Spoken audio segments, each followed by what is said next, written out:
Hey, Foundryman! Exclamation point. We just had the Pokemon Presents showcase. There's already speculation about whether the footage of Pokemon Legends ZA or ZA is running on Switch 2 hardware. Is there?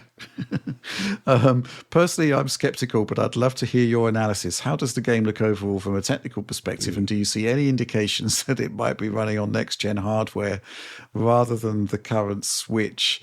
I was actually asked this question by some colleagues over at IGN, and it was like, well, no. But I'm wondering whether you've got any particular insights on this. I think basically from just from a strategic perspective from Nintendo's side, the concept that we'd see anything on Switch 2 ahead of the upcoming Direct is probably, completely off limits. And I'm not seeing anything personally there that indicated anything next generation in nature, but I'd be interested in your take, Oliver.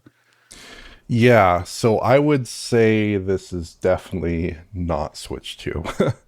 It looks very similar in overall visual character to Pokemon Scarlet and Violet from 2022, which we took a look at. Right. It has similar aliasing, similar softness. I would say there are some bright points here in terms of the character modeling, in terms of the Pokemon themselves. But if this is Switch 2, then we're in some trouble, I would say, potentially.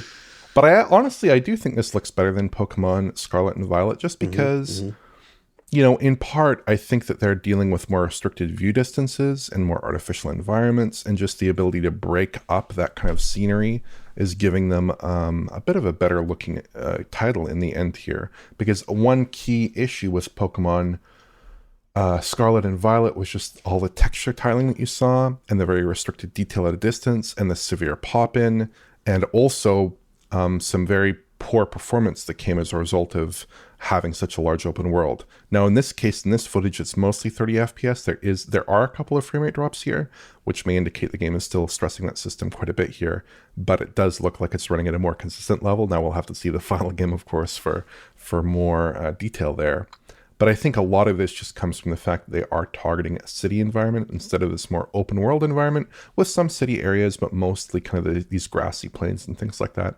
I think it's just an environment that is a little bit easier for them to render convincingly here, Right. and potentially have just a better visual outcome on the Switch class of hardware with their engine. Mm-hmm.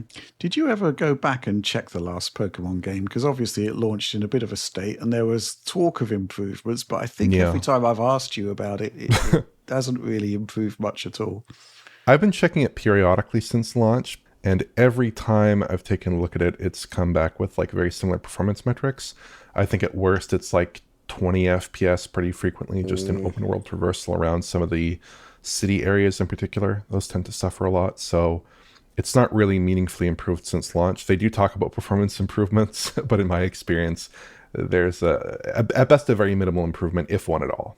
Mm-hmm. Okay. Any thoughts on this, John? Pokemon ZA, I do think it looks significantly more solid than those last titles. Like Oliver said, like that texture tiling in those views in that last game were atrocious. Like just actually ugly to look at. This game does not look ugly to my eyes. Yes, it looks fairly simplistic. There's nothing impressive about what's on display, but I think it's, the character models are well done. The art direction seems good. Like the city looks fine. Like it looks about what you would expect from a Switch game. I think some studios have done better than this, but I certainly wouldn't complain about the visuals here. This is definitely the best looking thing we've seen from Game Freak yet in terms of like visual quality on the Switch. And obviously they are known for struggling with the tech side of things, as has been the case for over a decade now, I'd say, ever since they moved 3D, really. But this is a nice step up. I'm just surprised that anybody anywhere would look at this and say, you think this is Switch 2? Like that really makes me wonder, like what it like upsets my whole understanding of like what people see in graphics and like what they perceive about games, because there's no, like, you can't look, I just see, I'm rambling here because I'm so confused by this notion that the visuals on display on here would have anybody believing that, this might be the next generation of Switch. It's like, guys, no. And like you said, Oliver, business wise, Nintendo would not be showing something like this before that direct reveal, right? At the very least, even if the asset quality remained the same on Switch 2, it would be a higher resolution than this. I wouldn't be surprised at all to see this on Switch 2. I think it's very plausible that it will end up on Switch 2. Yeah. But I would expect it to be, I mean, hopefully running at 60 FPS, hopefully higher resolution. Probably DLSS is out of the question here, maybe.